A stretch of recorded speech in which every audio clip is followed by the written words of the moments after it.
ومن جاهد فإنما يجاهد لنفسه إن الله لغني عن العالمين.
Merusak bumi dengan kekafiran, kemaksiatan, ya, dengan berbuat kerusakan-kerusakan yang seperti kita kenal, penebangan hutan, kemudian menutup jalan, ya, menghambat air dan seterusnya. Ini bentuk-bentuk dari kerusakan. Baik, kemudian yang keempat, keharaman memberi gangguan kepada makhluk dalam bentuk apapun. Makhluk itu tidak boleh diganggu dalam bentuk apapun, apalagi dia manusia. Kata Nabi SAW, al-muslimu man salimal muslimuna min lisanihi wa yadi. Seorang muslim itu adalah siapa yang kaum muslimin selamat dari gangguan tangan dan lisannya. Ya. Betul ada sebagian binatang itu boleh dibunuh di dalam syariat. Kenapa? Karena binatang ini bisa membahayakan. Seperti ular misalnya, atau seperti tikus misalnya, atau seperti kalajengking misalnya. Nah, ini kan dari binatang dibolehkan di dalam syariat membunuh. Kenapa? Bukan artinya merusak lingkungan hidup, tapi ini karena binatang-binatang ini adalah hal yang bisa mendatangkan bahaya. Kemudian yang kelima, air adalah hak untuk semua makhluk. Itu air dijaga di dalam syariat. Berbagai ayat di dalam Al-Quran bercerita tentang air, bagaimana diturunkan keutamaannya dan bagaimana manfaatnya dan seterusnya. Ini menunjukkan perhatian agama terhadap syariat. Karena itu di dalam syariat kita juga dilarang kita mengotori air. Sampai subhanallah di pembahasan fikih saja dikatakan la yabulanna ahadukum fil ma'id daib. Jangan sekali-sekali salah seorang di antara kalian buang air kecil di air yang diam. Ini jangan dipandang sekadar pembahasan hukum. Ini penjagaan syariat terhadap apa? Terhadap air. Dan ini adalah bentuk dari perhatian terhadap lingkungan hidup. Kemudian larangan berlebihan dalam menggunakan air. Ini dilarang oleh Nabi. Karena itu dimakan dan minum berlebihan di dalamnya. Dan Nabi SAW kalau beliau berwudu, itu berwudu dengan satu mud saja, untuk berwudu saja. Beliau tidak menggunakan air banyak. Kalau kita sebagian sekarang ini berwudu pakai keran masjid itu, Masya Allah, bisa satu ember kita berwudu. Ya. Nah, ini dari hal-hal yang di dalam syariat diperhatikan. Ya, Nabi memberi contoh bagus dalam hal tersebut. Kemudian yang kedelapan, anjuran penghijauan. Bagian dalilnya. Kemudian yang kesembilan, menghidupkan dan memanfaatkan lahan.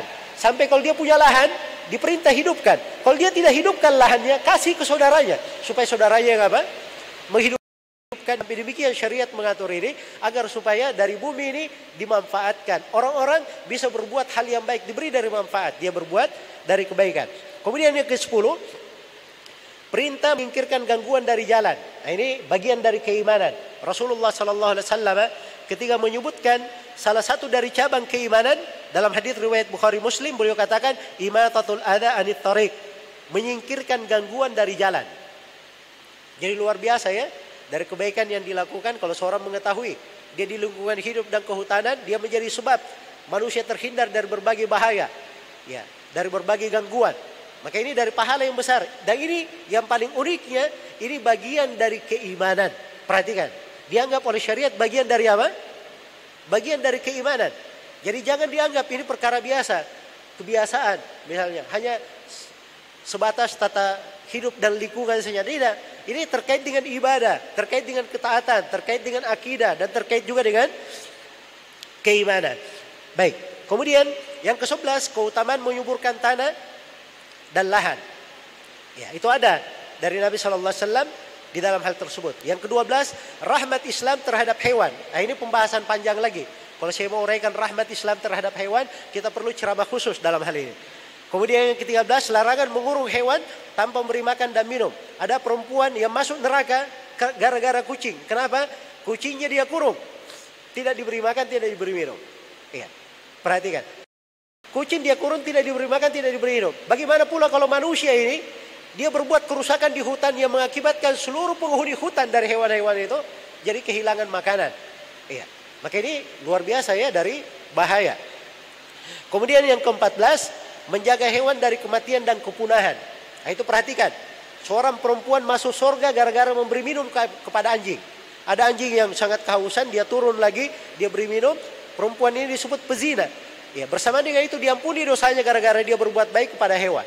Hewan yang mau mati dijaga dari kematian. Apalagi kalau hewannya dari hewan yang dipelihara dari kepunahan, ini juga mendapatkan kebaikan di belakang hal tersebut. Kemudian yang ke-7, menjaga keseimbangan. Ya, baik. Kemudian yang terakhir, memanfaatkan hewan sebagaimana fungsinya. Nah, ini juga dipelihara oleh Nabi. Karena itu Nabi SAW pernah marah kepada seorang pemilik unta. Di mana untanya ini datang kepada Nabi, menangis terseduh-seduh unta ini. Maka Nabi panggil pemiliknya. Mana pemiliknya? Beliau menegurnya, kenapa kamu bebani untamu dengan hal yang dia tidak mampu? Ya, dengan hal yang dia tidak mampu. Jadi dalam hal yang seperti ini dipelihara oleh Rasulullah Sallallahu Alaihi Wasallam. Jadi kalau kita lihat di dalam sudut-sudut syariat kita, banyak sekali pembahasan-pembahasan terkait dengan lingkungan hidup.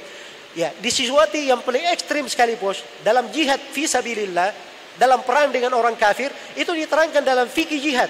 Ada hal yang boleh dirusak, ada hal yang tidak boleh dirusak. Ya. Siapa yang boleh dibunuh? Diterangkan siapa yang boleh dibunuh. Tapi rahib-rahib, pendeta yang hanya di tempat ibadahnya tidak ada andil dalam perang, tidak boleh dibunuhi. Para petani, para perempuan tidak boleh dibunuhi. Kenapa? Tidak ada andilnya dalam peperangan. Ya. Karena itu dalam syariat Islam itu diharamkan dibunuh. Diharamkan dibunuh. Maka ini syariat subhanallah dalam situasi darurat pun tetap menjaga bagaimana yang namanya lingkungan hidup dan kebaikan untuk manusia. Baik.